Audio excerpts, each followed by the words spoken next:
Okay, we're going to start again now. We're going to have now Dr. Jose Hawaye, our Dean of Academic Affairs, to give some welcoming remarks. No, can you hear me? Yeah. You're loud enough. No, it's the place.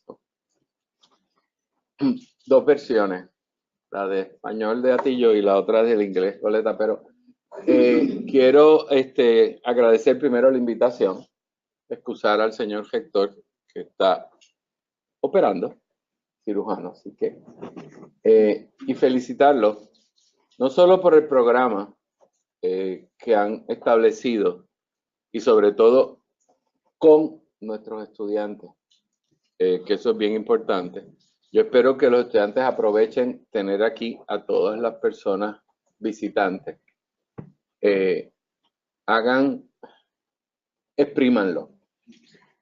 Úsenlos hasta lo último. Eso es lo que se supone que hagamos con los programas que tenemos como es RISE. Si ellos están aquí es porque les gusta esto, les gusta hacer el mentoring con ustedes. Así que aprovechense, que no siempre tenemos esta cuestión. Y de hecho tengo que también agradecerle a los de sangre verde. Me dijeron que aquí hay gente con sangre verde. Triste, no se las echen, por favor, porque esto es cruel con los de la UP. Pero bueno. Now again, I'm sorry. I was just telling first, thanks for being here and helping us with this excellent program you have. They have put up with our students. I also told them that to enjoy, not only enjoy, but use you to the utmost so that they can learn and continue doing the really good work they've been doing here. And last but not least, that I was telling them, I'm from the Mayagüez campus. We used to call it and still call it colegio. Now they say it's room, and we drink from. We don't study there.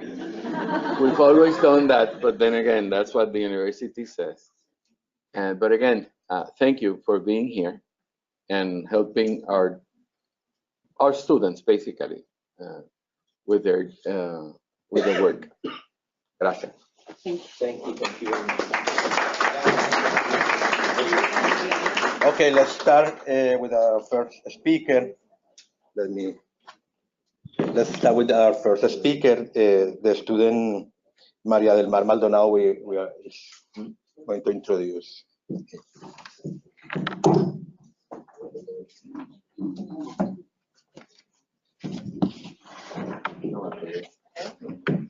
Good morning, everyone, and thank you for coming. Today, I am pleased to welcome our first speaker, Dr. Steven Albelda, to our mini symposium. He is a professor at the Department of Internal Medicine at the University of Pennsylvania, Pullman. Dr. Albelda completed his bachelor's degree at Williams College in Massachusetts and obtained his MD at the University of Pennsylvania.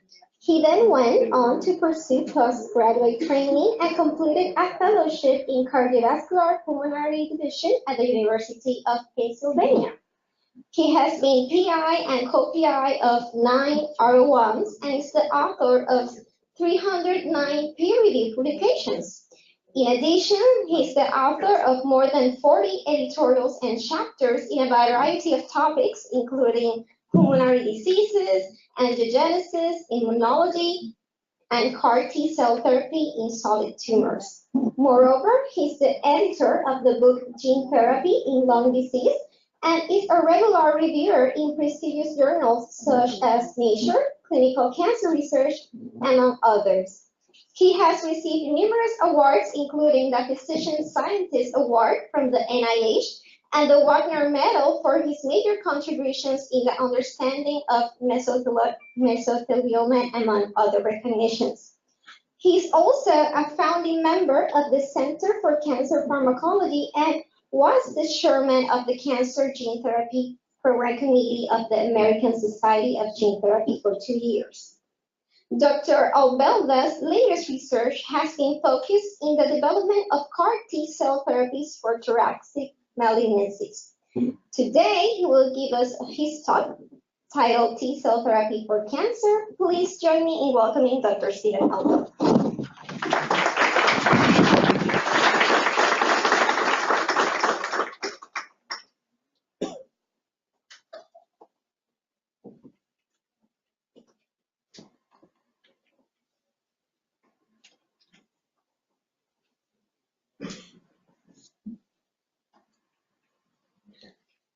Thank you for the introduction and thanks for the invitation. Now, you left out the most important part of my CV, of my history, actually because I don't think it was in my CV. And that is, I spent my last 2 years of high school in Ponce. Now, I had prepared a little introduction in Spanish, but I practiced it. My wife speaks perfect Spanish. My son lives in Mexico City, speaks perfect Spanish. I'm going to spare you my terrible accent. I wish I could give this talk in Spanish. I'm going to do it in English instead. So if you have any questions, please stop me along the way. I'm happy to discuss this. Okay, so I'm going to talk to you today about T-cell based therapy. Can everyone hear me? Are we okay? Yeah. Okay. T-cell based therapy for cancer.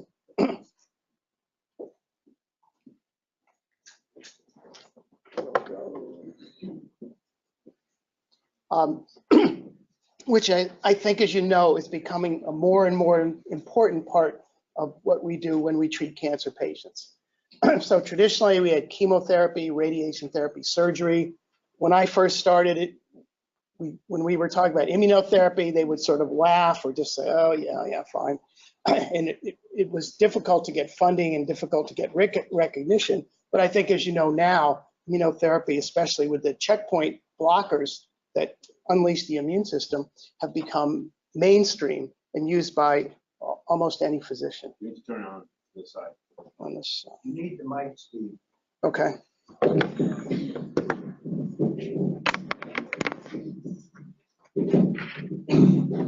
Just in case. How's this going?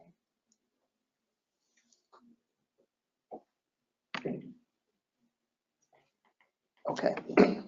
So I don't have time to talk about all the different types of immunotherapy. So I'm going to focus today on a new approach called adoptive T-cell therapy. And I think this will fit in very well with some of the later talks. We're going to talk about manufacturing. I'm not going to really mention that at all. It's obviously a critical part of the process, but I'll instead try to give you some of the background. I'm going to talk a little bit about tumor immunology just to get everyone up to speed. It'll be very simple.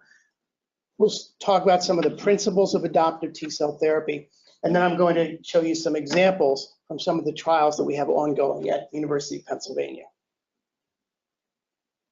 So the basic principle of cancer immunotherapy is that there are some differences, and they may be subtle, between tumor cells and normal tissue. And that's critical because the whole basis of immunotherapy is that the immune system has to be able to recognize something that's foreign or something that's dangerous in order to eliminate it. Now, it turns out there are a number of these differences that we can exploit. One of them are cells that are infected by viruses. So, for example, the HPV virus that causes cervical cancer or head and neck cancer is a virus that the body has evolved for millions of years to get rid of. Tumors are a little bit of a different story that aren't virally mediated. And it turns out the differences between normal cells and tumors are probably due to these things called neoantigens. What is a neoantigen? Tumor cells have many mutations. Some of those mutations will change the protein slightly. And those proteins have never been seen by the immune system. And they're then recognized as foreign, and they're called neoepitopes. That's an area I don't have time to talk about today, but that's a huge area of interest where people are trying to develop vaccines. Now, each person has their own individual neoepitopes. It's an individual thing. But that seems to be enough to make the tumor different enough if the immune system's working at full speed for it to recognize it as dangerous and get rid of it.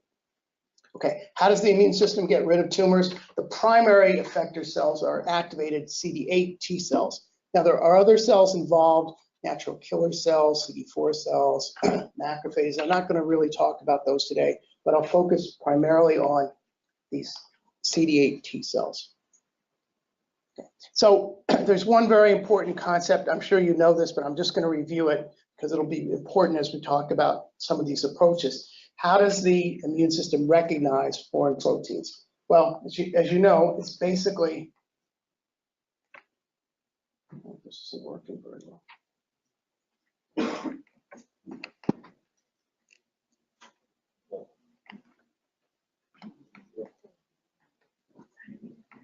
It's not working. Okay. Anyway, it's basically through something called the MHC molecule.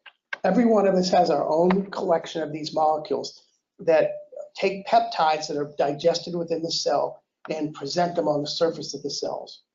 Those peptides inside of that HLA or MHC molecule are then recognized by T cells. Each T cell has its own specific receptor. They're genetically rearranged as they go through the thymus and as we grow up. So something on the inside is processed, it's put on the surface as a peptide, and then the T cell has a specific receptor. I'll call it the TCR, T cell receptor, that recognizes that. You can see in the top there. And that turns on the T cell, and it's able to kill the tumor cell. How does it kill it? Well, there are some indirect ways. When the T cells get turned on, they make cytokines like tumor necrosis factor, interferon gamma. But the main way they kill tumor cells is they secrete an enzyme called perforin, which actually literally puts a hole inside of the tumor cell. Oh, okay, thank you. And then releases enzymes called granzymes. Okay. Belt and suspenders. And the granzymes go into the tumor cell and actually cleave the intracellular proteins and kill the tumor cells. Okay. So this is really the underlying mechanism, the paradigm that people are thinking about in terms of the tumor immunology. So it's thought, as we mentioned, tumor cells have antigens, different proteins that the immune system might recognize. Those are released as tumor cells die, and there are always some tumor cells dying because they don't have enough oxygen and glucose. Those proteins are taken up by specialized cells called dendritic cells, or antigen-presenting cells, APCs, dendritic cells. These are interesting cells that take up antigen when they're immature, they're stimulated, and then they travel up to the lymph nodes. And in the lymph nodes, they interact with T cells, and they activate those T cells. Those T cells expand, they get into the blood, and eventually make their way back, hopefully, into the tumor, where they see the tumor antigens they were educated to react to, and they kill the tumor cells. That releases more antigens, and the whole cycle goes around and around. Now, if that worked all the time, there would be no cancer in the world. We'd always be getting rid of any kind of tumors. And in fact, that probably happens 99.9% of the time. We're in this elimination phase where the system works perfectly well and we get rid of these mutated cells. However, in a small percentage of cases, the tumor cells start to develop mutations that allow them to escape the immune system. And we'll talk about what some of those are, but basically they can, for example, they can lose that ability to present the antigen on the surface. If a tumor cell loses the MHC molecule, it's invisible to the immune system. They start to secrete things like TGF-beta or prostaglandin E2 that suppresses the CD8 cells. So it becomes a race. Initially, there's an equilibrium where the tumor and the immune system are sort of equal, but eventually, again, in a small percentage of cases, the tumor escapes. And that's when we're presented with a patient who has a cancer. So the idea in immunotherapy is how can we tip this battle back in favor of the immune system to get rid of the tumor? And there's lots of different ways to do this. I briefly mentioned this checkpoint blockade where we take the brakes off the immune system. You can manipulate the tumor microenvironment. There's antibodies against these tumor antigens or vaccines, but I'm not going to talk about any of that today. I'm going to focus on this aspect, which is called adoptive T cell transfer. So what is adoptive T cell transfer? It's basically taking T cells that have strong anti-tumor activity that can be expanded ex vivo, and we'll hear about how that's done in some of the later talks. And then these are infused back into the patient. Now, usually the patient is, this is a euphemism, prepared. Basically, we give them powerful drugs that knock down their own T cells to make room for the adoptively transferred cells, and they're given back to the patient. Now, there's basically two ways we can find these T cells that are going to attack the tumor. One is we can use the body's own selection and try to find lymphocytes that are already in the tumor, which presumably have activity, and expand those and give them back to the patient. Or the other approach, and this is the newer one I'll spend most of the time on, is we can genetically engineer T cells outside the body and then give them back to the patient after we've armed them and told them exactly what antigens to go for in the tumor. So this is the basic schema that was first developed. It was developed primarily by a guy named Steve Rosenberg at the National Cancer Institute. You probably read some of his papers or heard him speak. He's really a legend in the field. Basically, what he did was in patients that had malignant melanoma, skin cancer, he would take out the tumors and put little fragments in tissue culture wells. And then he would culture them with interleukin-2, which is a T cell growth factor. And he would expand up these little fragments. Then he would test these T cells and find out which ones were able to react to tumor cells, expand those even further outside the body, and then reinfuse them back into the patient. So you can see it's a pretty laborious, time-consuming approach, but this is one of my favorite pictures. This is a guy with a giant metastatic melanoma. So they took out one of his, I don't know which tumor, somewhere else, expanded the T cells, and then gave them back to this guy. This is 12 days later. So when everything goes right, the immune system is incredibly powerful. It can get rid of huge tumors due to the infusion of these T cells. This is some data from the Rosenberg lab in a much larger number of patients. Of course, everyone has one picture of the patient they cured. I have some of those too. I'm not going to show them to you, but this actually worked. About 50% of the patients had very clear, measurable responses. That is, the tumor clearly got smaller. And in 25% of the patients, they were completely cured. This is what's called a spider plot. This is basically the size of the tumor, whether it gets bigger or smaller, and this is time. And you can see they plotted every patient. There's a substantial number of patients where the tumors just went away and stayed away. And that guy I showed you on the last picture, he's still alive 12 years later after one infusion of these T cells.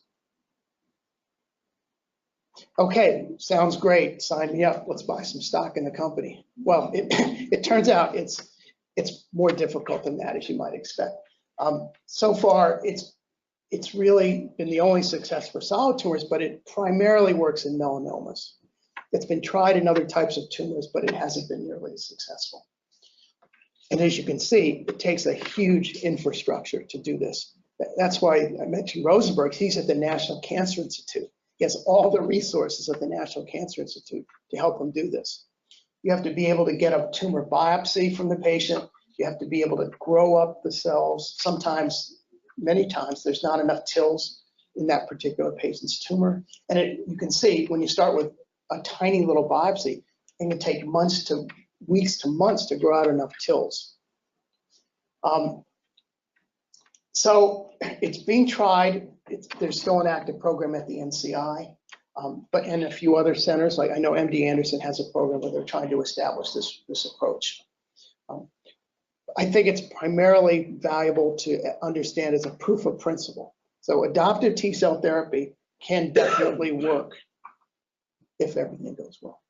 So to try to overcome some of these massive logistical problems, people have switched their attention now to genetically engineered T cells. Now, the big advantage of that is you can take peripheral blood cells from a person and genetically alter them, so you don't have to do this tumor biopsy thing. How do you genetically modify a T cell to attack a tumor? Well, there's basically two ways. One is you can clone in one of these highly reactive T cell receptors that I mentioned to you earlier, put that in the T cell. And the other way is to create an artificial T cell receptor, which we'll talk about, which is called a chimeric antigen receptor, or a CAR. So here's the manufacturing schema when we have a patient, we want to use adoptive T cell transfer using genetic techniques. Basically, the patient comes in, they undergo leukapheresis, which isolates large numbers of white cells. Specifically, we need T cells. They're put in fancy machines. I think we might hear about some of those machines later on. Purified, expanded, and then they're stimulated with beads to make them proliferate, and that makes them much easier to transfect with viruses. Now, the two types of viruses that are used are retroviruses or lentiviruses. Now, you know, lentiviruses are made from HIV, scares a lot of people, but all the HIV genes are taken out, essentially, so they're very safe. And they have the advantage of being able to integrate into the chromosomes at very high efficiency. So when we transduce T cells, we can get up to 80, 90% of the cells will be expressing whatever gene that we put into them. So we virally transfect the cells. There are some non-viral approaches too that people are using. Those are expanded, again, using magical machines, we'll hear about later. And then the T cells are quality controlled. The patient is usually given something to lower their own white count, and they're infused back in the patient. And this can actually be done, if everything goes well, within 2 or 3 weeks. And people are working on ways to make that time course even shorter. So, as I said, one of the approaches are using these artificial T cell receptors. And these have been cloned from specific T cells that people have developed. You can imagine, for a neoantigen, this would take a long time because you'd have to figure out exactly what the neoantigen was, the T cell receptor. So what people are trying to do is develop mostly T cell receptors against known tumor antigens, against viruses, or against some of these fetal proteins that get expressed in tumors. So this is just a brief list of some of the clinical trials people are using with artificial T cell receptors. These are the targets. SMART1, for example, is a melanoma antigen that's highly upregulated in melanoma, very low in normal tissues. These things, MAGE, NY-ESO, et cetera, are fetal antigens that aren't expressed in adults but get re-expressed in certain tumors. So it turns out that companies or academic centers have isolated T cell receptors that are very specific for these particular antigens, and so they can be put into a patient's T cells. Now, one problem, of course, is that this is a very personalized approach. When you're talking about these T cell receptors, they have to be in the right HLA context, so it makes it a little more difficult. It's to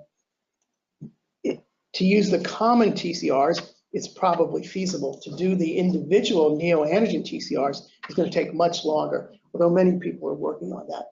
There are some other problems, which is true for all adoptive cell therapy, in that it's very unusual for all the tumor cells to have the one antigen you're targeting. So what happens is when you give the T cells, they might be very effectively killing off those cells that express that antigen, but the other guys are selected for and they overgrow the tumor. So it's probably going to have to be more than one antigen targeted. And depending on when that mutation developed in the life of the tumor, it could be very late, and the T cells will only kill off a clone of the tumor cells. So people are looking for what are called truncal antigens, that is, antigens that happen very early in the tumor. And I think probably the most exciting area for this is to find these HLA-specific TCRs against very common mutations. So, for example, the oncogene KRAS is mutated in a huge percentage of pancreatic cancer, lung cancer, colon cancer. So if we can develop some good TCRs against P53 or KRAS, I think that's going to be able to move forward. Now, the other approach is a synthetic biology approach. And it takes advantage of the complex machinery of, this is the TCR in more detail. It's a complex of a number of proteins that all come together when the T cell receptor is activated and cause cell signaling. So about 20 years ago, the group in Israel, led by Zelig, came up with this sort of crazy idea. What if we took the binding region of an antibody and glued it on to the CD3 zeta chain, which is the central part of the TCR. When the antigen's seen, the two CARs will come together and initiate a signaling complex. And believe it or not, it actually worked. So there was 15 years ago, there was a flurry of experiments with CARs that had a single chain antibody to recognize anything on the cell surface that you wanted to, hooked to the CD3 zeta chain. And they worked really well in vitro. But when they were in animal models or even in people, they completely failed. And the reason for that was it wasn't strong enough signal for the T cells. So what people figured out is that you could actually synthetically glue on to this CD3 zeta. You could glue on some cytoplasmic signaling motifs from co-stimulatory molecules. So now most of the CARs, all the CARs in the clinic have the single chain antibody. I'll show you the next picture. Hooked onto the CD3 zeta chain, but they also have one or sometimes two co-stimulatory molecules. And the ones that are used are from the called CD28, or the one that we use at Penn primarily is called 4-1BB. And it's a naturally occurring co-stimulatory molecule that gives the cells much more ability to proliferate and to make cytokines and to stay alive.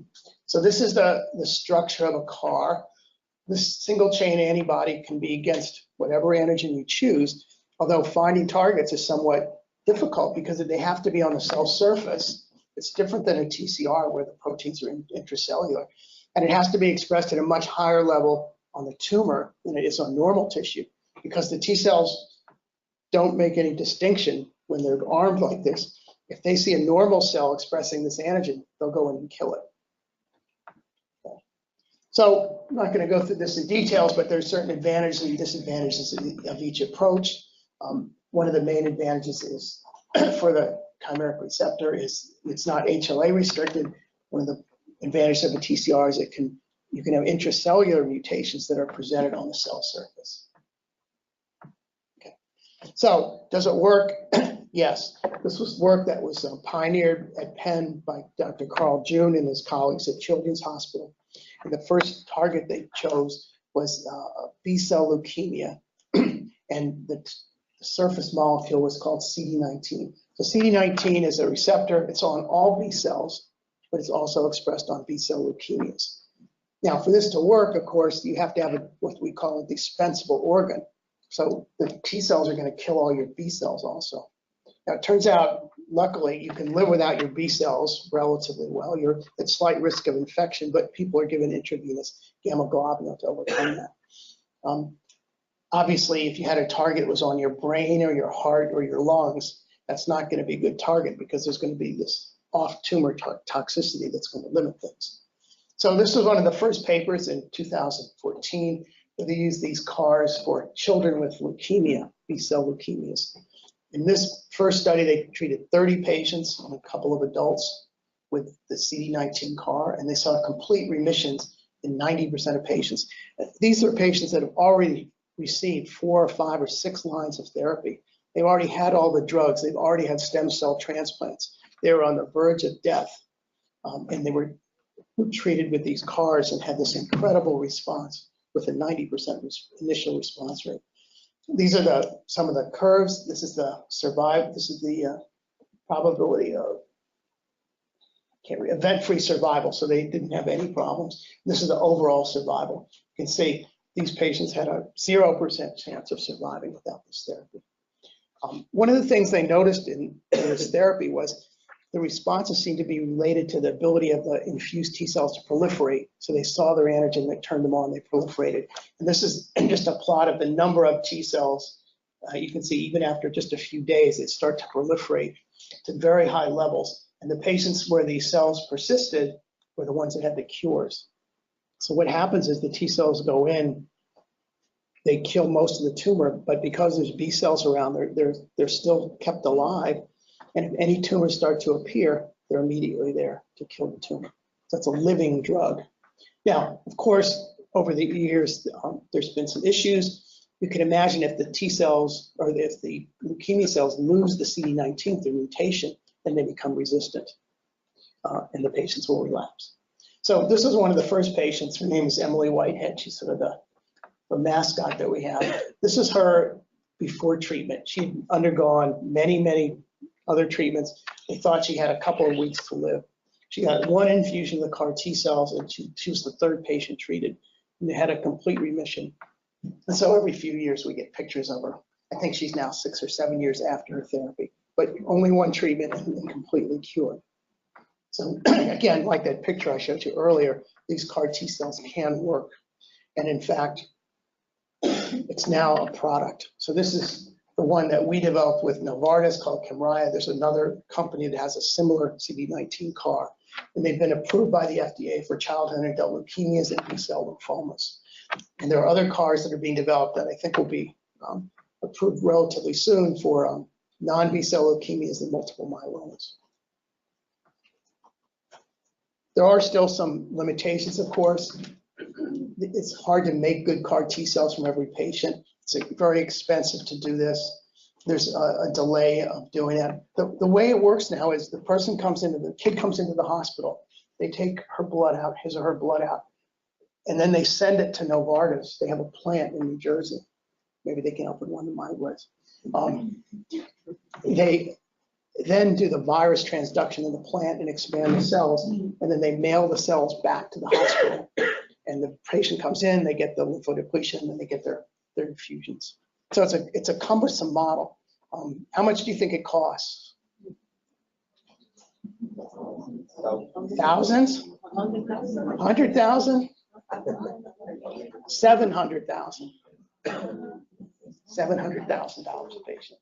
Now, I don't know how they set the price and things, but if you think this is what they say, I'm not saying this, but one infusion, you cure a patient.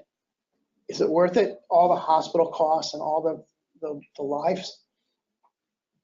They do, and I guess most of the insurance companies are doing it now. But it requires some infrastructure to do that. I don't know if you're doing it in Puerto Rico yet. There's a couple of sites you can that you can mail it to. So anyway, it's definitely here and it's being used. As I said, one of the main problems is relapse because they lose the CD19. But they've developed other CARs against similar B-cell antigens so they can actually retreat patients if they need to. Okay, unfortunately, that success has not been reproduced in solid tumors. So my group and many others have been working on this for almost a decade, and we still have not been able to get anywhere near this kind of response in solid tumors. This is just a little summary I put together at an NCI workshop we had recently. So there's about 14 small trials published, only about 140 patients. These are some of the targets that are on solid tumors, and mostly oncogenes, they're not neoantigens, different types of diseases. And basically, I guess the good news is there's not been a lot of toxicity, although there's been a couple of issues. But the bad news is they really haven't worked very well. There have been very few good responses so far. And in this little summary, they only had 4 partial responses out of 140 patients. Remember what we saw with melanoma? 25% cures, 50% responses. So we're not even close yet. I'll just share some examples from a couple of trials that we've had. So the target that we use is a protein called mesothelin, and it's normally expressed on the lining cells of the lung and the belly. It's not expressed at very high levels in other places, but it is present. But it's very highly expressed on tumors, some tumors, pancreatic, ovarian, some lung cancers, and my interest is in malignant mesothelioma that's been caused by asbestos. So the way we did this initially, because of safety issues, is instead of using a virus to transduce the T cells, we just use RNA. And what happens is the T cells express the receptor, but the RNA disappears, and the receptor goes away after 3 or 4 days. So it's a good way to do safety. And then once we saw we had safety, we used the lentivirus to do more permanent transfection. Although I would say the virus, the single chain antibody we use is from a mouse, so that people do develop antibodies and T cells against the mouse part of it. But again, we wanted it to be gone relatively quickly in case there were issues. So I told you that everybody has one great picture. Here's mine. This is a patient. This is a mesothelioma tumor. You can see it's the CAT scan in the red. That's the size of the tumor. He got one infusion of the T cells, and you can see the tumor is clearly smaller. So it went down about 60%. So again, proof of principle, these things can work, but in the vast majority of cases, we don't see these kind of responses. So we're moving, as I said, we moved forward with a lentivirus. This is the trial that we did. We basically had a low dose and a higher dose. And in some of the patients, we gave this drug called Cytoxan. Cytoxan gets rid of your own white cells to make more room for the T cells. And in the blood tumors, it seems to markedly increase their efficacy. This is just some of the results just to start off with. We didn't see any partial or complete responses. We did see some stable disease and then some progressions. This is just the number of T cells that we saw in the blood. This is our maximum when we use the Cytoxan. This is DNA copies. So it's about, I don't know, 10, 12,000. The leukemia picture I showed you earlier, that they were in the hundreds of thousands of cells. So we're not getting nearly the proliferation that we do in the blood tumors, which makes some sense. You know, in the blood, the T cells immediately see their target, whereas these things have to traffic. So based on that, we've developed a new, more highly active CAR that is completely humanized, and we're in the process of treating these patients now at Penn. We're also going to even treat the patients locally by instilling the CAR T cells right into the pleural space where the tumor is with mesothelioma. So given that we haven't been very successful, a lot of our work has really been trying to figure out why and how can we overcome this. So there are, if you think about comparing what a blood tumor is like versus a solid tumor, there's lots of major differences.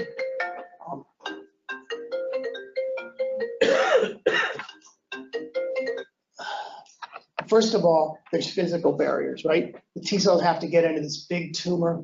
There's all kinds of fibrotic material there. The tumor is very inhospitable. It has low glucose, low oxygen, low nutrients. All that will tend to turn the T cells off. There's also a lot of immunosuppressive cells and cytokines present within the tumor. There are T regulatory cells, which can turn T cells off. Some of the white cells turn T cells off. And all these make these very immunosuppressive factors that tend to turn the T cells off completely. So they have to be able to navigate that kind of environment. And thirdly, when a T cell gets activated, there's the counter-regulatory mechanisms that are present so the T cell doesn't go on and on to proliferate. Otherwise, if we got a viral infection and didn't turn off our T cells, we'd all basically melt away with an autoimmune reaction. And some of these are molecules I mentioned before. For example, this molecule called PD-1, which is called a checkpoint inhibitor, gets upregulated on the T cells very early, and that receptor will turn the T cell off. So just to summarize some other problems, we have to get the trafficking of the T cells. You know, there's a small tumor, the T cells are circulating in the body, they have to be able to get in there. A big problem that we're going to face is heterogeneity. So not all the tumor cells express the antigen. And unless there's a bystander effect or we use 2 or 3 CARs, we're going to have a problem. The T cells don't last very long. And as I mentioned, they get inactivated very quickly. So this is, I'm not going to go through this, but this is just a list of some of the ways we've tried to overcome these problems, helping to enhance trafficking or immune editing or responses. I'll just show you one example of a genetic approach that we've used to overcome this problem of upregulation of PD-1, this checkpoint inhibitor. This was work that was done by Edmund Moon, who's an assistant professor. So to do these studies, we have an animal model where we inject this is a mesothelioma tumor into mice, immunodeficient mice, and the tumor grows over the course of about 40 days. If we give our CAR T cells 1 dose intravenously when the tumors are established, we can slow the growth of the tumor down, but we don't cure it. So it's a pretty good model. This is a resistant model, probably resembles what we see in humans. Again, we've talked about why these problems occur. What I'm going to focus on is this PD-1. Okay. So the obvious way to overcome this would be to give antibodies. Those are being used already in people. So we did that in this model, and you can see this is the treated tumors with CARs, and we did get a small, significant but small improvement. But we thought there might be a better way, and it's called a switch receptor. Again, one of the nice things about CAR T cells is you can put in interesting genetic changes. So normally when PD-1 sees its ligand, it gives an inhibitory signal that slows the T cell down. I mentioned this molecule, CD28. This is an activating molecule. When it sees its ligand, it gives a stimulatory signal. So basically, we just made a chimeric receptor. So it has the outside is PD-1, but the inside is CD28. So when it sees its ligand, instead of giving an inhibitory signal, it gives a stimulation signal. And it's basically, this is the genetic structure. It's quite simple. We have the CAR, and then this little segment that allows 2 genes to be expressed, and then we have the switch receptor. And when we use the switch receptor, you can see here's the CAR alone, here's the antibody, and here's when we turn lemons into lemonade. PD-1 gives a stimulatory signal. We actually see tumor regression. So I don't have time to go into all the approaches that we and others have used, but there's all kinds of ways that one could think about to improve the function and targeting of T cells. Using other activation domains, inhibition of checkpoints, blocking some of these inhibitory factors, blocking intracellular molecules, or expressing different types of activators. So let me end here with just the summary.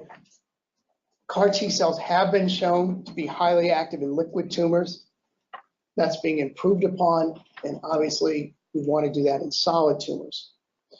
There's problems with solid tumors, most likely due to poor trafficking and rapid loss of the tumor efficacy due to extrinsic and intrinsic inhibitory factors. And I think a better understanding of how the mechanisms of these T cells are made dysfunctional will allow us to come up with some ideas to reverse that inhibition so that we can get at least close to what we're seeing with that melanoma, TIL therapy, and with the hematologic tumors. So as I said, this is a great field to be in now. It's a great area for creativity, and if you like translational medicine, it's wonderful. This is the candy store that I like to think about. Basically, you can think anything you can think of that's going to improve the targeting or the therapy. You can sort of genetically engineer that into the T cell. So it's a lot of fun to think of these things, make the constructs, and then test them in vitro and in vivo. So just lastly, I want to just, having gone around the block a few times on this, it's sort of important to manage expectations. This has happened to me in a couple of areas. So what happens is we get a technology trigger, the discovery of CAR cells, then there's this incredible hype and excitement. That's the time to put your grant in. I call it suspension of disbelief. Just about anything with that in the title will get funded. But after that exuberance, reality starts to come back in, and soon people wouldn't give it to their dog, and if you have that in the title of your grant, it's going to be rejected for sure. And then there's usually a few of us that sort of hang in there, maybe change the title to fool the reviewers a little bit. But eventually there's a niche that is a realistic niche. And so I went through this with gene therapy 20 years ago. Exactly the same thing happened, but it takes a while. The first gene therapy products are just being approved 20 years after we started doing the work. Same with monoclonal antibodies. It took 15 or 20 years before they really hit the clinic. So I don't know exactly, where we are with CAR T cells.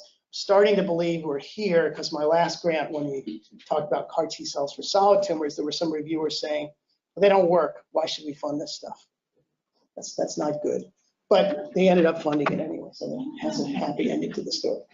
But I do think it's going to have a very important place in the cancer armamentarium. And we need manufacturing advances as well as some of the genetic advances to move forward.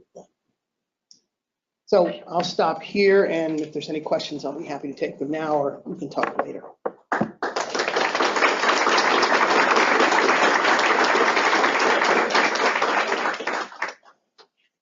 So we have some time for questions. So in your list of targets, I noticed you had that too, but you did not have oncogenic RAS. Is anyone trying RAS, KRAS, G12D, especially for pancreatic cancer as an antigen? Well, the question was, in terms of the targets for the solid tumors, we didn't have RAS on that list. Yeah, the reason for that is RAS is an intracellular protein. So it's not going to be targetable by a CAR, but it is high on the list for TCRs.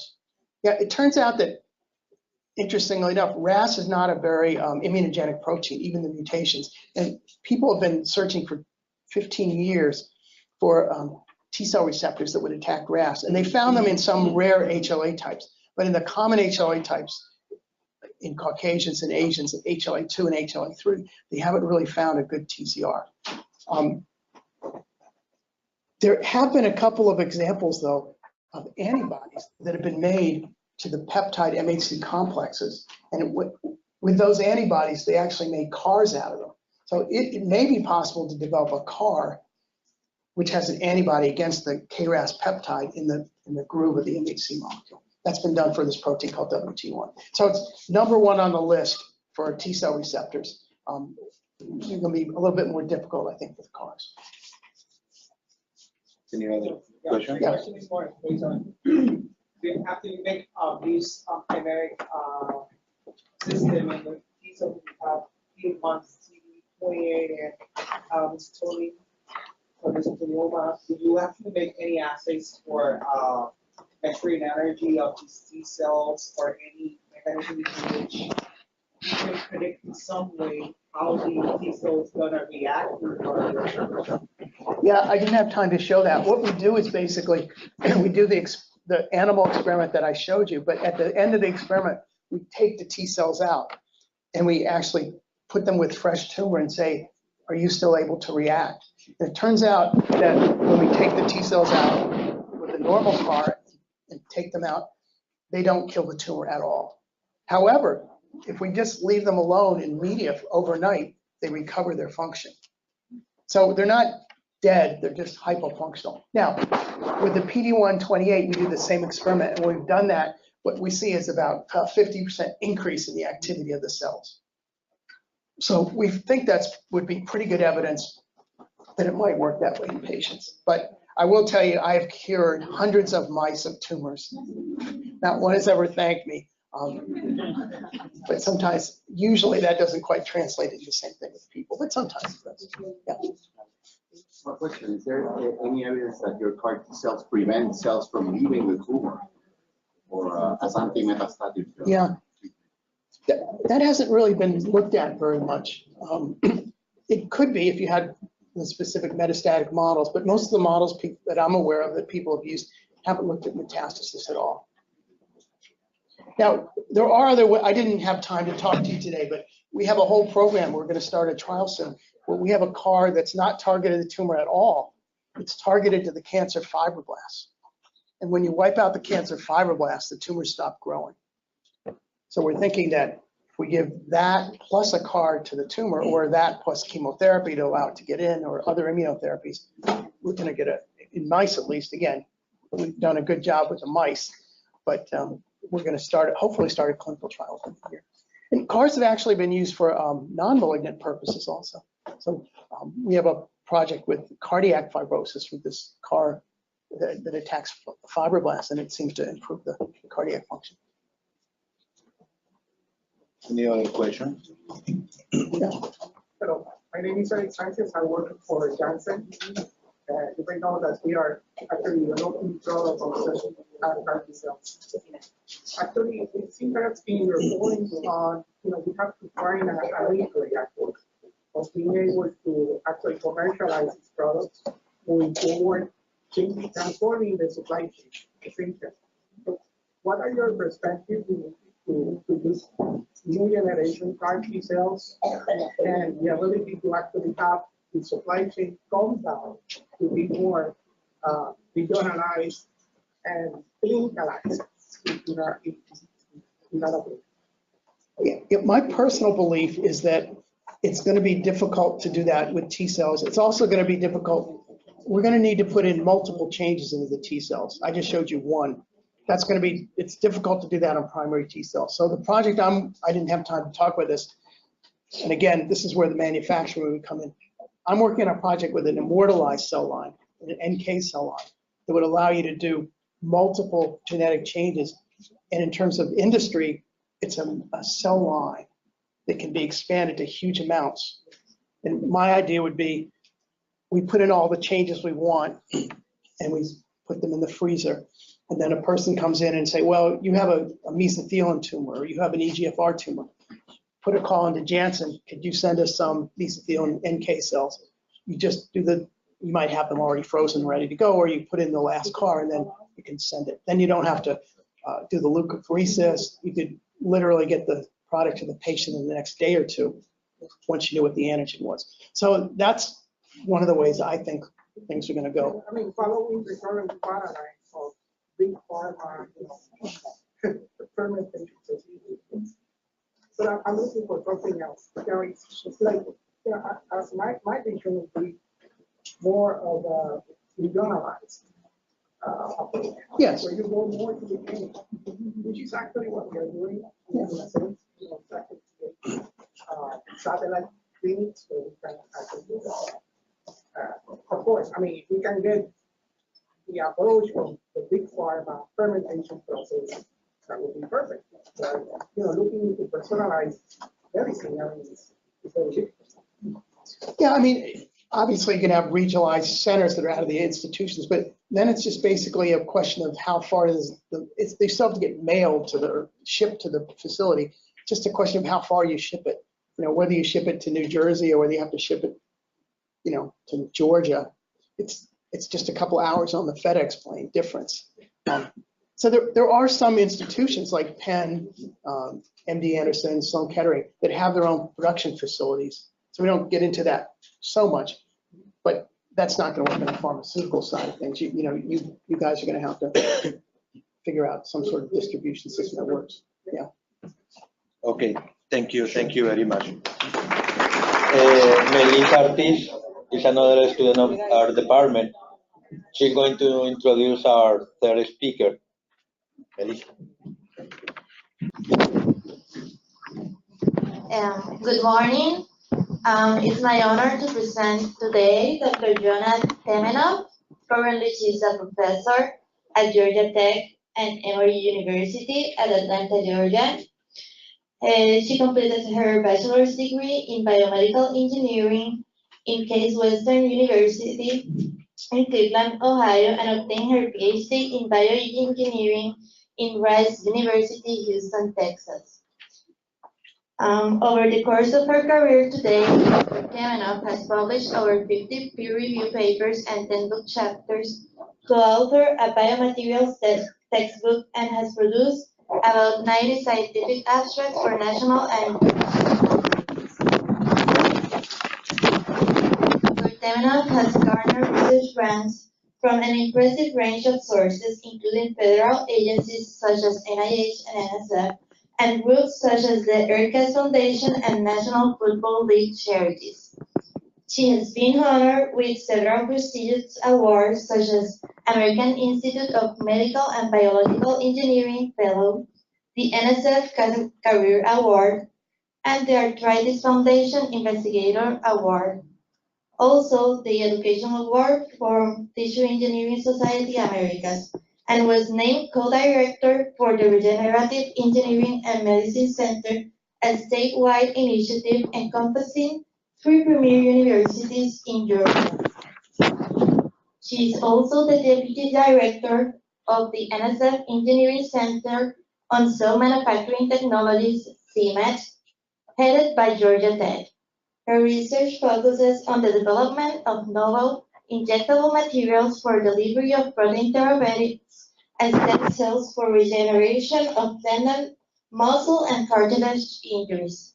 And today she's going to talk to us about the therapeutic, the manufacturing of therapeutic cells.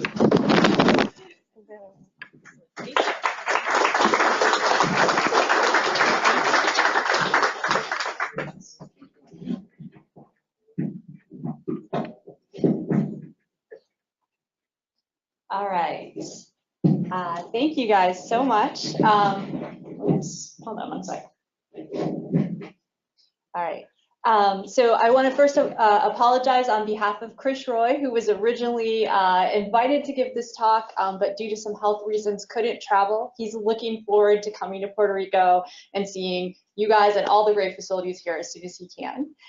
So with that, I would like to, as the Deputy Director of our NSF Engineering Research Center for Cell Manufacturing Technologies, I'm going to be spending most of my time today talking about that rather than my own research, which is actually on, as was mentioned, the use of mesenchymal stem cells for orthopedic tissue regeneration.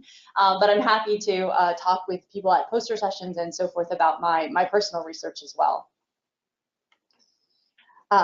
So this is, and so I thank the previous speakers for setting me up very well. This is actually, I will show you pictures of people that have been affected positively by cell therapy. So there's been a lot of recent news reports about not only some of the cancer therapies, so this is another picture of Emma Whitehead, and that are actually life-saving, but also a number of other stem cell-based therapies that are known to reduce disease progression and otherwise improve the lives of patients. So there's a lot of excitement around cell therapies at the moment, and particularly our center is talking about these things from the manufacturing perspective. So how do we get large enough doses, reproducible doses, and just on a personal note, we have one of the early, so this is Austin Schultz. He was one of the early clinical trial recipients at Penn who received the CAR T therapy and has been now several years completely cancer-free. And we were really excited at our first annual retreat to hear from him and his mom and the impact, obviously, that this has had on their family. So this is all very inspiring, and this is what gets us up in the morning. But probably equally excitingly is the potential for this burgeoning industry, right? So as was mentioned earlier, there are actually 2 recent FDA approvals of cell-based therapies in the T-cell space. So that's shown up here. Although interestingly, so we talked a little bit about price, and I'll get back into that. You can see the price tags on these are very high, and that's just for the drug, and I'll get into that in a minute as well. But also, if you look at these response rates compared to some of the early clinical trials, when these have gone into a larger patient population, the overall response rate or cure rate has gone down, which isn't terribly surprising, but is something that we also potentially have some ability as engineers to influence.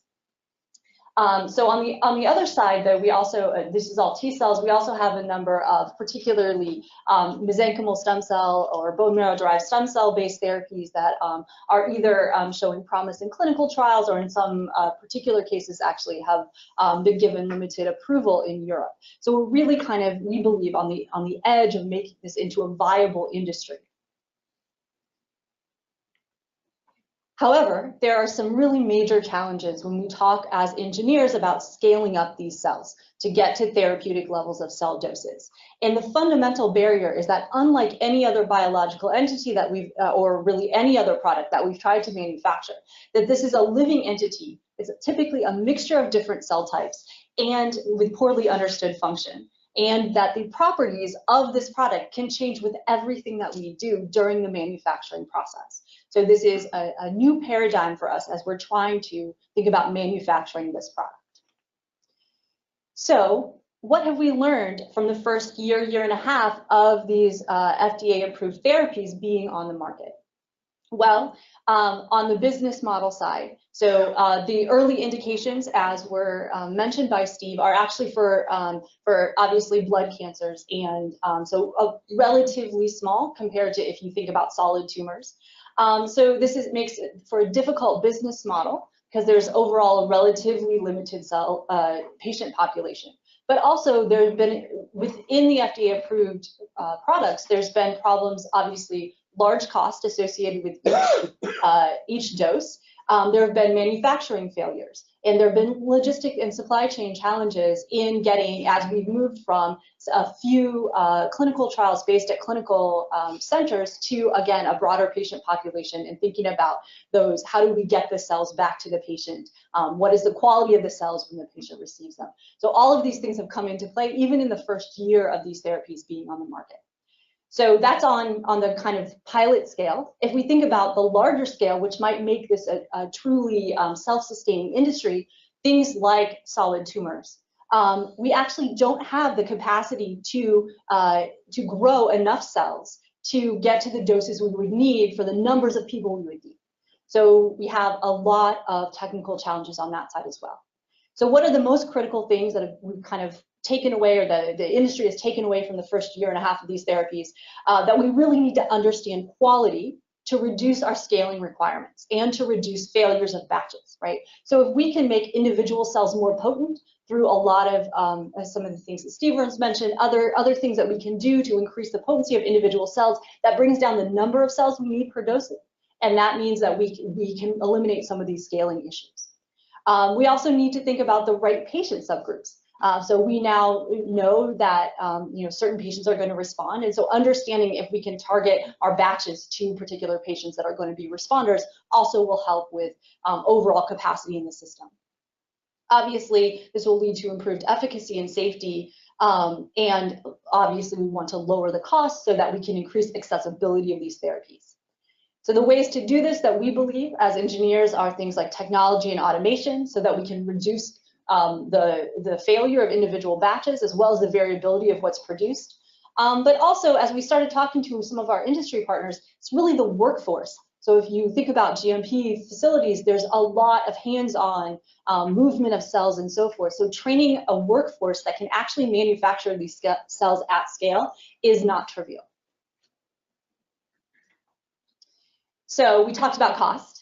So this is this came out about a year ago to talk about the cost of the engineered T-cell therapies. And you can see that overall it's about $1 million, and that includes all of the hospital stays as well. So clearly this is not something that's sustainable or accessible to a lot of people. So this is a main driver for us as how do we reduce this cost. So the vision of the center that came online just about the same time as the FDA approval of some of the T-cell therapies, so about a year and a half ago now, is how to get to reproducible, lower cost manufacturing and distribution of a living product at an industrial scale. So for one of our colleagues, also at Penn, Bruce Levine, he likes to think about this for cell manufacturing. This is like 1906 for the automobile industry. So we're making small individual batches. How can we really automate this and think about doing this at a grand scale that will reduce cost and improve reliability? So before I get to the center, I want to give a little bit of history about what led us here and why we decided to do this in this fashion. So about 5 years ago, under the guidance of Todd McDevitt as well as Chris Roy, we were able to apply for funds from the National Institutes of Standard and Technologies to bring together a group of people that became the National Cell Manufacturing Consortium to devise a roadmap to address potential hurdles and barriers in cell manufacturing. And this is just some of our partners shown along the bottom here. And so just to show you what it was like, I was lucky enough to be a part of a lot of these discussions. This was a series of 3 discussions and 1 follow-on discussion, so 4 total workshops in which we all got together in a room. And when I say we all, I mean a lot of people from a lot of different perspectives. So the idea was to bring together industry, clinicians, academics, and government agencies to talk about what the future of cell manufacturing might look like. And you can actually see kind of the division here. It really was quite a wide variety of people represented. Identify barriers and challenges and come up with a 10-year roadmap to address some of those. And I do want to particularly thank, we had representatives from all major US government agencies involved at various points of this, and really helped guide some of our thought process. So what did this look like? Well, this is actually in the room at Georgia Tech. And basically we just had people with questions, thinking about the future. We had all kinds of cards that we were moving around. It was really a fun time just to kind of try to envision what this might look like. So from this, we were actually able to publish a true roadmap. And so this is actually online now, and you're welcome to download it. This was originally published in 2016. There was an update in 2017. And this is quite an extensive document talking about early, mid, and long-term goals for various types of cell therapies. But the main point, the main takeaway from this was that there were a lot of technologies that needed to be developed and refined.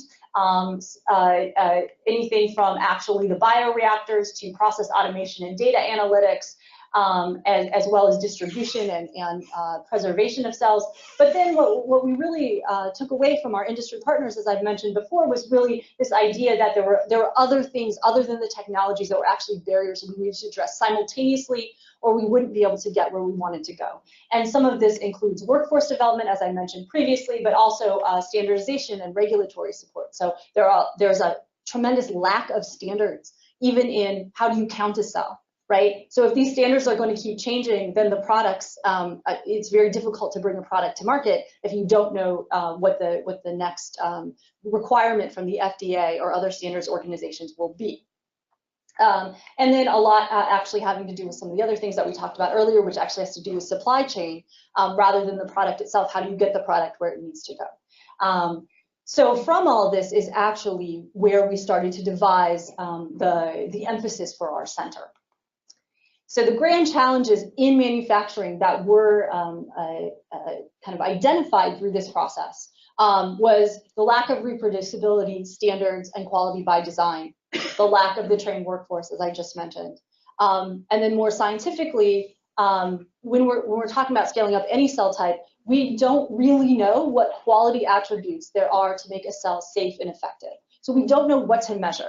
So this has to do with trying to sort out good and bad cells, trying to determine if a batch is not worth pursuing. And so this idea of quality by design, which kind of is the underpinning of pretty much all other manufacturing practices, we can't do yet because we don't know what quality is. So this then, assuming we could find some what we call critical quality attributes, we need to be able to measure them in line in real time to really make this useful, not wait until the end, right? And then all this leads to, we're still looking at doses where overall we're looking at growing billions of cells, right? So millions of cells for an individual patient obviously turns into billions of cells when you're looking at multiple patients. And then how to predict safety and potency from, again, early on.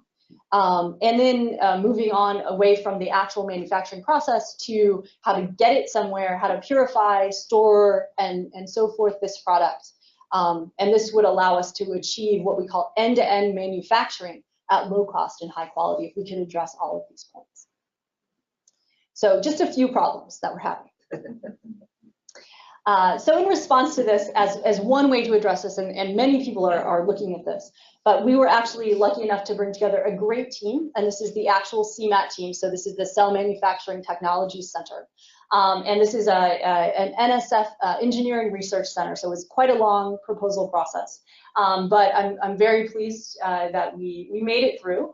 And our major partners are Georgia Tech, which is the lead institution, the University of Georgia, University of Wisconsin, and UPRM right here. So we've been very excited for the past couple of years to work together with many of you in this center. We also have a number of affiliate universities as well as international partners, and these all bring different expertise depending on the individual investigators.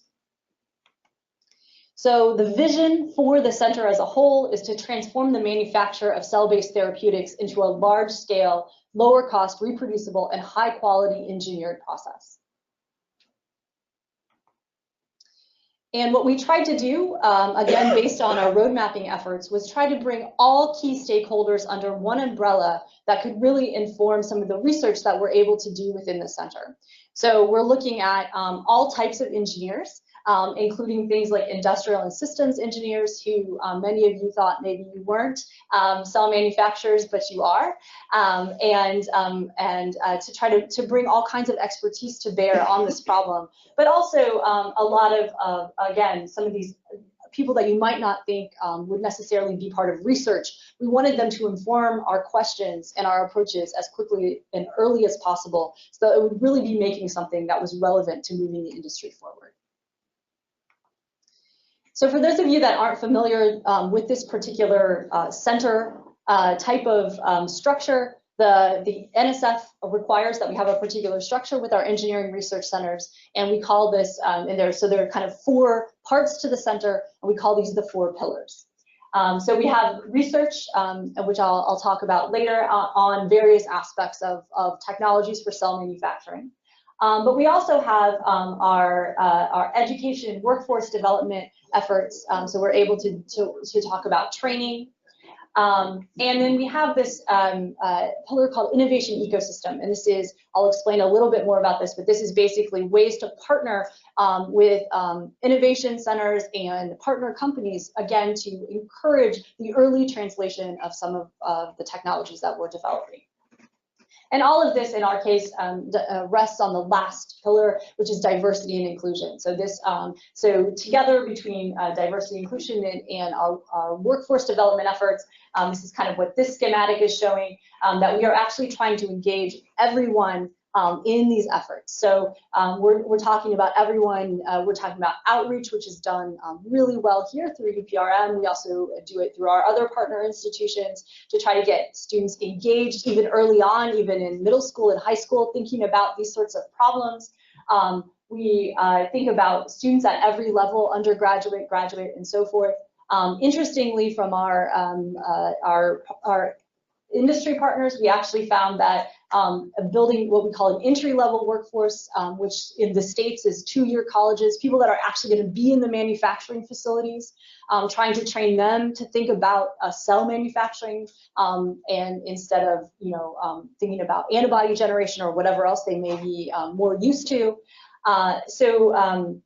Just trying to get everyone engaged in learning about this process and thinking about this as a potential career for them. And then for our undergraduates and graduates, we actually have identified key skill sets from our industry partners that we are trying to, we're making new classes and modules that can be inserted into classes to try to, again, get some of these key skill sets that we think will be, these are jobs that honestly, they aren't 5 years from now. We get calls from companies all the time that they need people to do this now as they're scaling up their manufacturing facilities. So we're very excited to be a part of that. And honestly, if I have to think about the long-term impact, it's probably, this is one of the biggest long-term impacts I think the center will have. So we're very excited about that.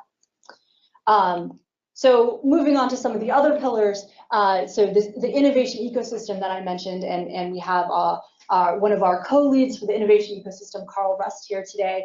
The idea here is to really build a fabric of collaborators for academic industry partnerships. Right? And so what we have are actual partner companies, and we have these representing all levels of the value chain here within the cell manufacturing process. So anything from raw materials up through tools and equipment and GMP scale-up facilities, so that they can provide us input for all types of projects that might be happening at different scales.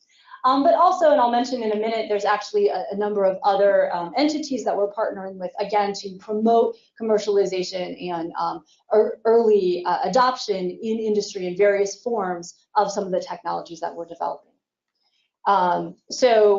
We certainly have our partner companies.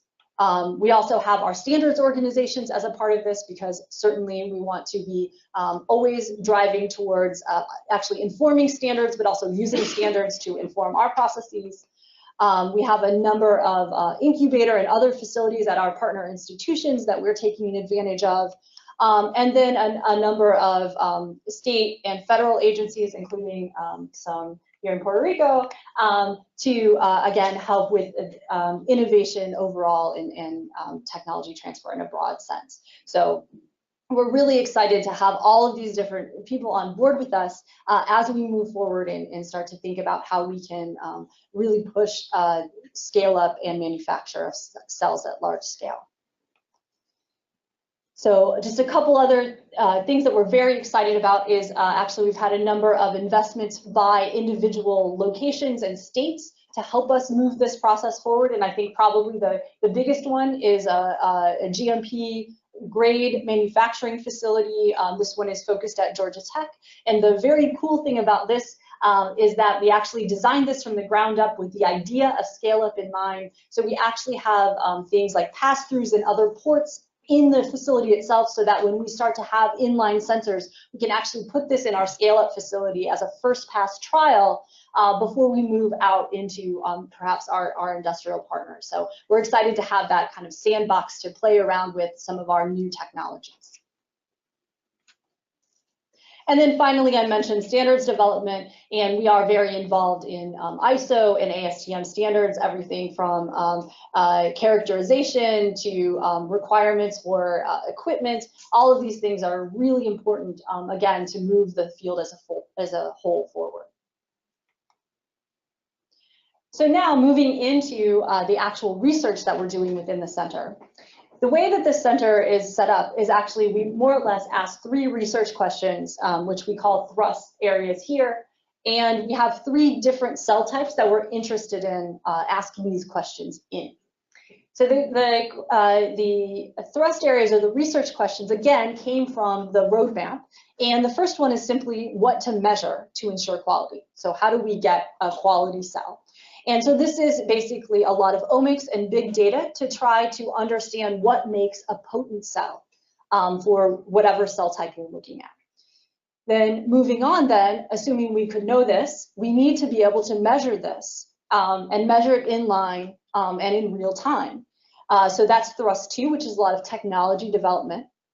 And then thrust 3 is actually dealing with scaling. Right? So things like bioreactors, as well as then the supply chain. So how do we move this out to the patients? So we have all of these questions going on, and we have them going on in 3 different test beds. And the test beds are different cell types, right? And we picked these cell types. The first 2 are MSCs and engineered T cells. And the reason for that is they're either FDA approved, or we think that they have very, well, in the short term, likely have a market. The last one is actually a little bit more forward-looking. So these are iPS-derived cardiomyocytes, and this is something that certainly could have a huge impact on human health, but hasn't yet entered into a clinical trial. And so from this, you can see that we're scaling up different types of cells. They have different requirements. They act in very different ways. Some of this is about differentiation. Some of this is about what the cells secrete. But the idea here is that if we have technologies platform technologies we could apply, we can test these in all these different cell types and have our technologies become more robust and actually move them out into various cell types more rapidly.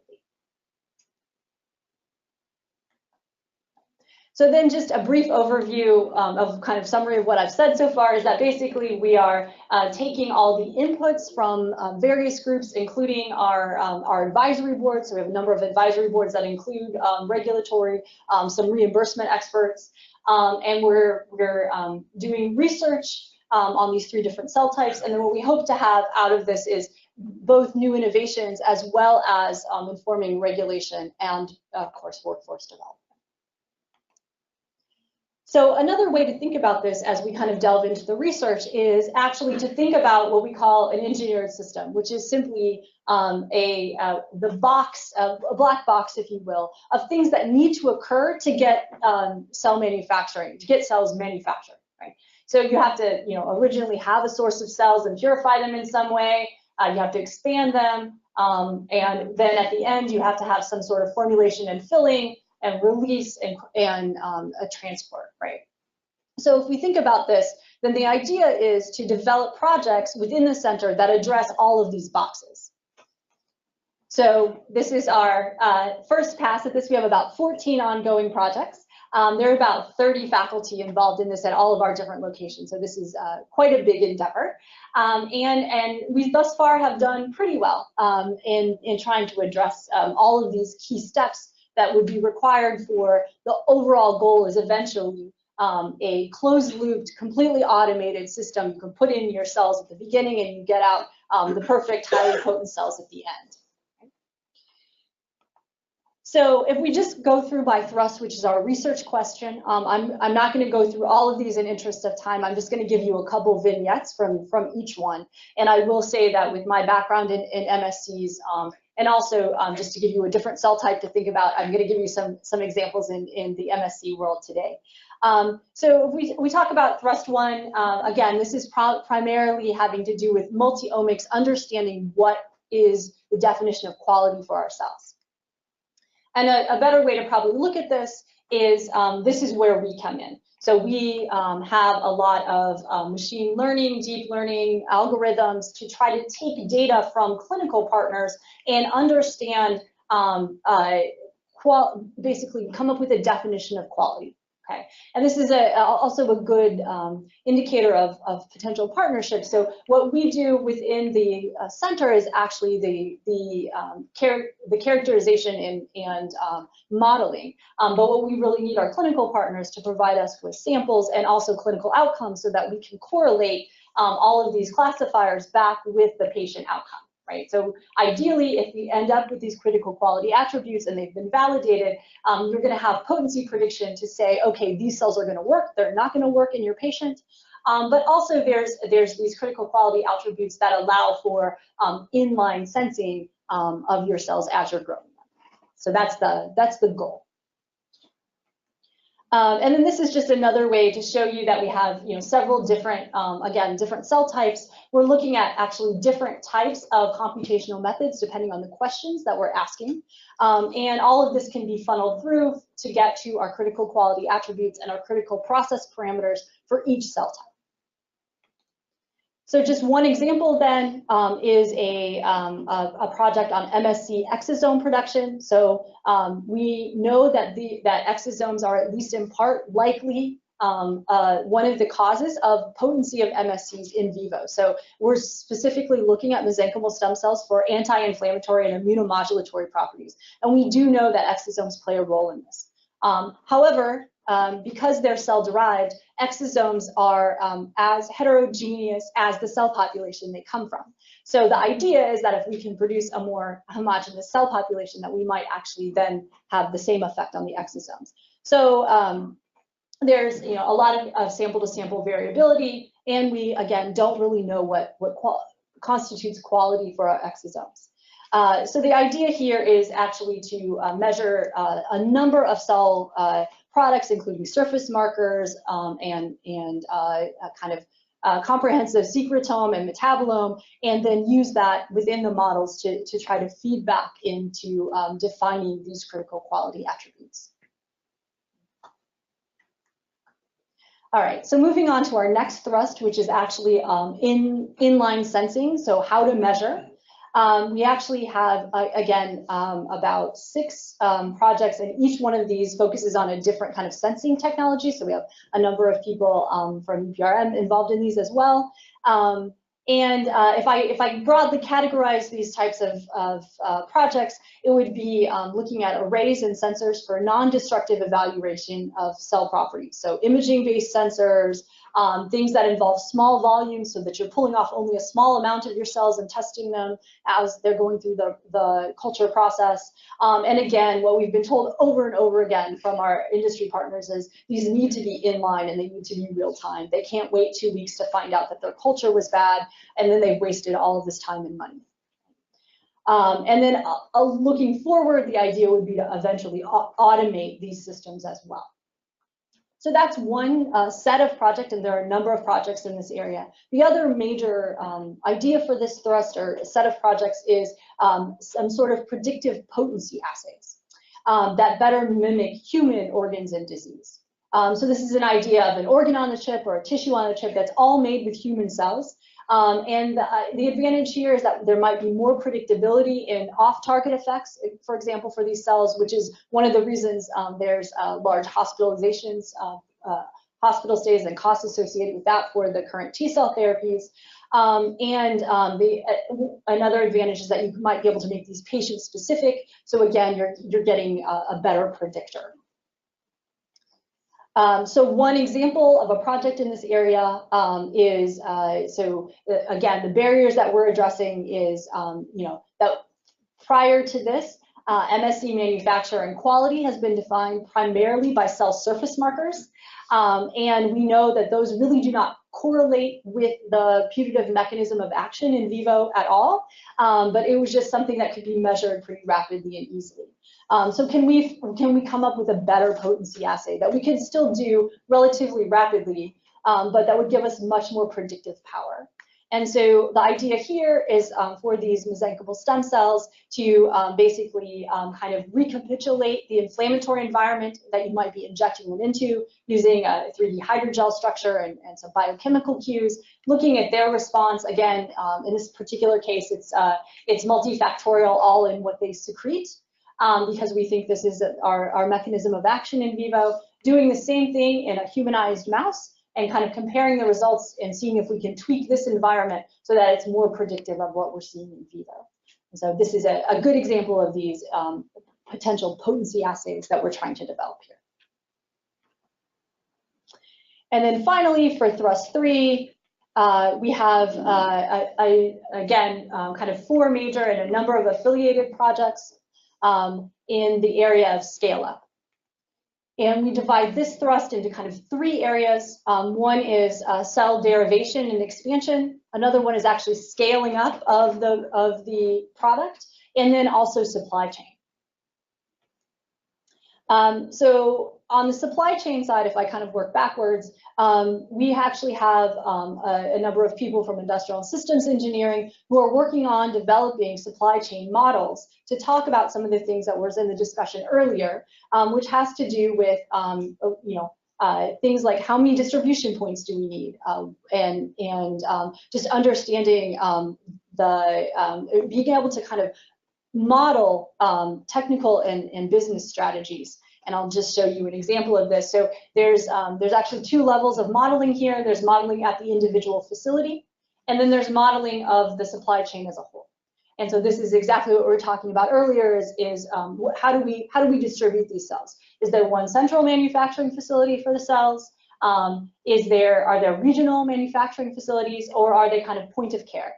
And what are the advantages and disadvantages of each in terms of cost, in terms of lead time, all these sorts of things. And so what this allows us to do is kind of what-if scenarios to see what might be best for various manufacturing and needs of the patients. Also allows us to do scenarios about, what if this manufacturing facility goes offline?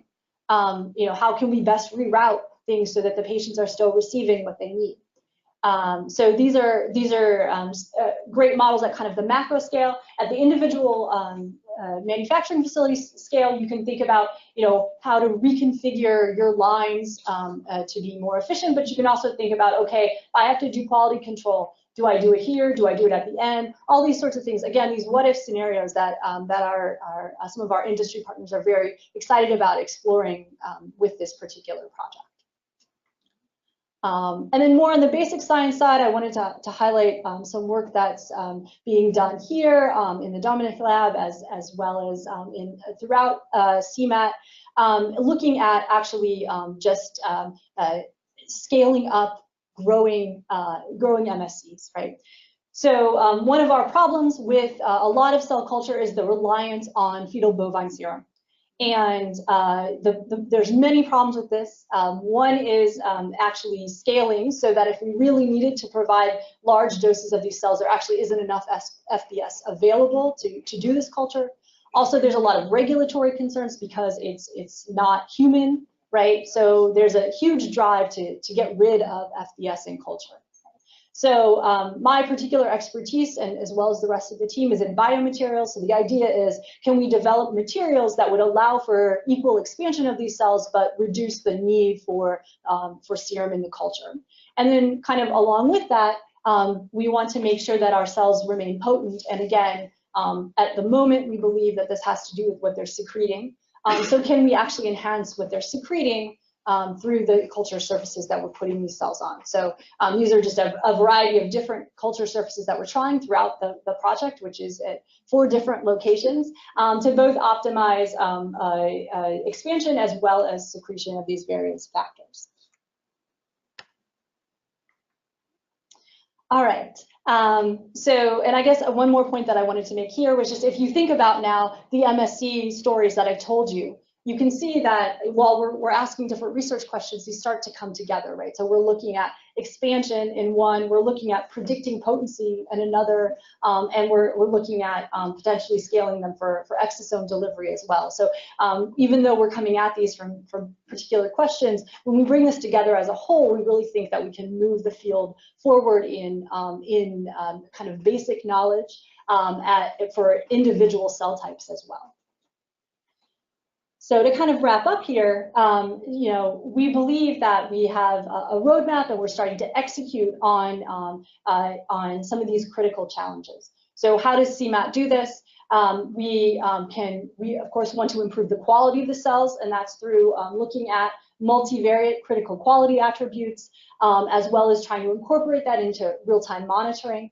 We want to reduce the cost, and that's by lowering the failure risk and also actually reducing the need for scale-up through making more potent cells and more reliable production methods. This also feeds into increased speed. So we want to make the individual processes faster, but also some of the speed overall is just because if you had a failed batch, that just increases the time it takes to get these to the patient. And in the case particularly of the T-cell therapies, that can literally mean life or death for an individual patient. So that's incredibly important. And then this agility this primarily has to do with a lot of our what-if modeling. How can we best address individual issues as they come up in the supply chain and allow for reconfiguration of individual manufacturing facilities as well. With that, this is kind of where we are to date. We're really excited about the potential here, and I thank everyone for their attention. I'm happy to take questions.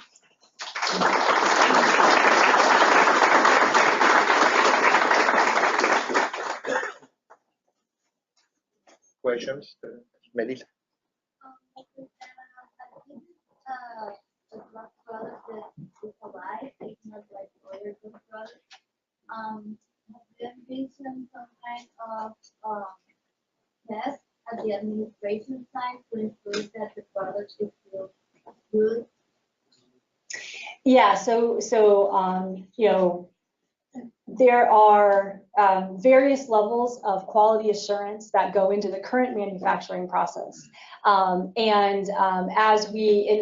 There's many different ways to answer that question, but it also depends on the overall model. So if you have a centralized facility that you then have to ship, then of course you would have to do another quality assurance once the cells have been received. If you're manufacturing at the point of care, then that may be less important, although of course at the end of your manufacturing process, you need to do a final check for quality. So certainly at various levels, and that's part of some of the modeling that we're trying to do is understanding where and when we need to insert some of the quality control checks. So there's a lot to be explored there, yeah. So my question is so if we have a pride in academia and we want to be part of the CMAT network, what are the steps that we have to do for it being considered? Yeah. So the network itself at the moment is officially limited to our partner institutions. But we are actually trying to, we're going to be organizing a number of workshops and other things that are going to be more open over the next few years. And we'll try to get that out as broadly as possible to kind of push forward the discussion because we think we really need all the voices at the table and all the expertise. Yeah. Being an ERC, you have industrial partners as well, no? Mm-hmm. And you have actually meetings where the industrial partners actually participate as well. Yes, and Janssen's one of our industrial partners, so thank you. Yes, so we have a number of ways, including at least 2 board meetings a year for our industrial partners. Our industrial partners also actually have to approve all of our projects and approve 6 months milestones. So we have to report back to make sure that we're dealing with things that are of interest to you. Perfect. And I have another question related to the human resources and knowledge base. How do you actually see academic centers like this one contributing to the advances that we need moving forward from the industrialization perspective? So, I mean, I think this is a dialogue, and we've asked our industry partners, but the easiest way for us to think about this is if there are particular skill sets that you can identify for us, it's actually a great driver for us at academic institutions to say, okay, we need to add this to our curriculum, we need to add this to our class. And so that's where we've started. You know, but I think there's also a lot of potential for things like retraining, other, you know, kind of more like short courses, those sorts of things. And we are looking forward to exploring more of that, which would actually be about taking industry members and kind of educating them further towards cell manufacturing.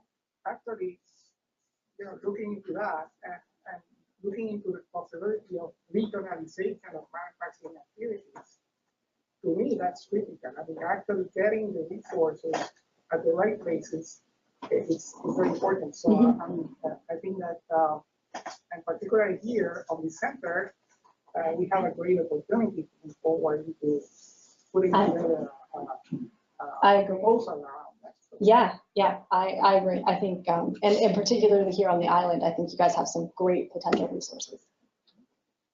Okay, my question here is, you know, I know that I love it. This is where we're supposed to be, right? We have to be, you know, it's an effort that is going to help tremendously in the future. So out there, any other centers like this, I mean, universities that are also doing similar things that you are considering partnership? How are you going to be fostering that in the future? Like, At other universities, you mean, or within our own? So interestingly, there are other, we do have, in fact, some of our international partners are centers that kind of have similar flavors. So CCRM in Canada and other places. So we're trying to do that. But interestingly, we actually have not found any other centers that do exactly this with the focus on cell scale-up. So it actually makes fairly easy partnerships because most of our partnerships are with clinicians, for example, or GMP facilities that understand the need for developing critical quality attributes, but they themselves may not have all the expertise to do that. So we found these very synergistic partnerships actually thus far. Okay, thank you very much.